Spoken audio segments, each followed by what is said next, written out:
जनता की आवाज सुनते हैं हम, क्योंकि हम हैं जन्मभूमि। नमस्कार, जन्मभूमि टुडे में आपका स्वागत है। मैं हूं रामधारी यादव। आज हम लखनऊ में हैं। यहाँ पे विद्युत कर्मचारियों का धरना कई दिनों से जारी है। ये लोग अपनी मांगों को लेकर अड़े हुए हैं। सरकार रवैया अपनाई हुई है जो इनकी मांगों को पूरा नहीं कर रही है। यहाँ पे धरने पे बैठे कुछ कर्मचारियों से हम जानकारी करेंगे इनकी मांगे क्या हैं, किस लिए धरने पे बैठे हैं।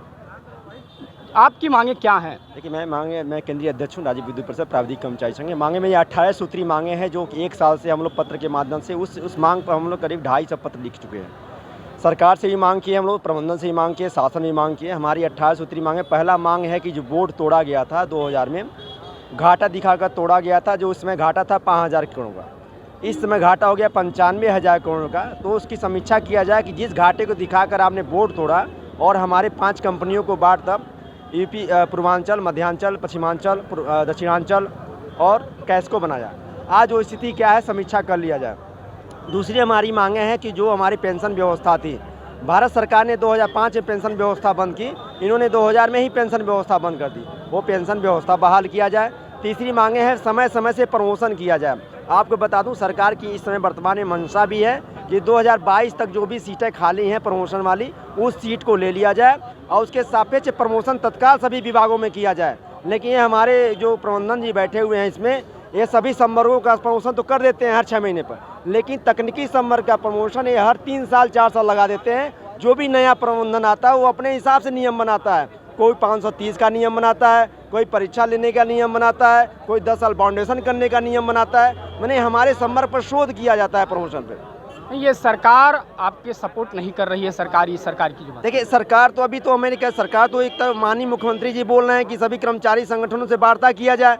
यहाँ उन्हीं के लखनऊ शहर में ही हमारे प्रबंधन बैठा है, उनकी बात नहीं मान रहा है। हम किसको दोषी दें? प्रबंधन को दोषी दें कि सरकार की दोषी दें? किस हिसाब से आपने महकमे को आप कह रहे हैं कि वो बात नहीं सुन रहा आपका? नहीं, मुख्यमंत्री कह रहे हैं कि कर्मचारियों की बातों को माना जाए, लेकिन प्रबंधन इस बात को मानने के तैयार नहीं है। अब किस दोहरी नीति से बोली जा रही है, किस भाषा में बोली जा रही है? हो सकता है कर्मचारियों को गुमराह किया जा रहा हो, मैं इस पर नहीं जाना चाहता हूं। लेकिन अगर माननीय मुख्यमंत्री जी कोई शब्द बोलते हैं या पेपर में छप रहा है, मीडिया देख रही है, तो एक कानून बनता है। क्योंकि एक ऐसे ओहदे बैठे हुए हैं, मुखिया हैं प्रदेश के, अगर वो कह रहे हैं कि सभी कर्मचारियों की समस्या सुनी जाए, तो ये महकमा क्यों नहीं सुन रहा है?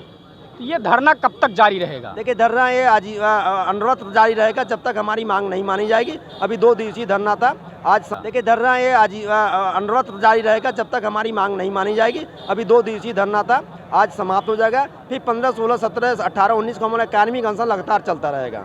ये जो बिजली लोगों को सप्लाई हो रही है, अभी आप लोग ड्यूटी कर रहे हैं या फिर सब लोग चले आए? जो बिजली व्यवस्था होती है, मैं आपको 1 मिनट बता दूं, बिजली व्यवस्था में जितने हमारे कर्मचारी लगे हैं सब शिफ्ट में ड्यूटी करते हैं। कोई रात में ड्यूटी करके आया, दिन में धरना दे रहा है, यही लोग जाएंगे रात में ड्यूटी भी करेंगे। कुछ लोग दिन में ड्यूटी कर भी रहे हैं। अभी मैंने पूरी तरीके से बिजली व्यवस्था बंद नहीं किया है, केवल रेवेन्यू बंद किया गया है, जो ऑफिस का कार्य है वो बंद किया गया है, फील्ड का कार्य बंद किया गया है। अभी तक हमने ऑपरेशन व्यवस्था नहीं बंद किया, क्योंकि हमारे उपभोक्ता देव व उपभोक्ता के सेवक हैं, उपभोक्ता को परेशान नहीं करना चाहते हैं, क्योंकि कहीं न कहीं इस उपभोक्ताओं का कोई दोष नहीं है, ये सीधे से प्रबंधन का दोष है। इस नाते अभी हम सांकेतिक धरना दे रहे हैं, लेकिन हमारी बात नहीं मानी जाएगी तो हम सभी लोग बिजली बंद करके धरना देने में विवश हो गए। नहीं, अभी कई तरीके के भाषण हो रहे थे। ये कहा जा रहा था कि गोली बारूद और सारी चीज़ों को लेके, इस पर क्या कहें? देखिए, वो सब चीज़ें होती रहती हैं। वो क्रांतिकारी लोग हैं, अपनी अपनी भाषा में लोगों को समझाने की कोशिश करते हैं। कोई गोली बारूद चलाने नहीं आता है, शब्दों का वाड़ है, शब्दों से कहा जा रहा है कि कुछ भी हो सकता है। क्रांतिकारी हम लोग हैं,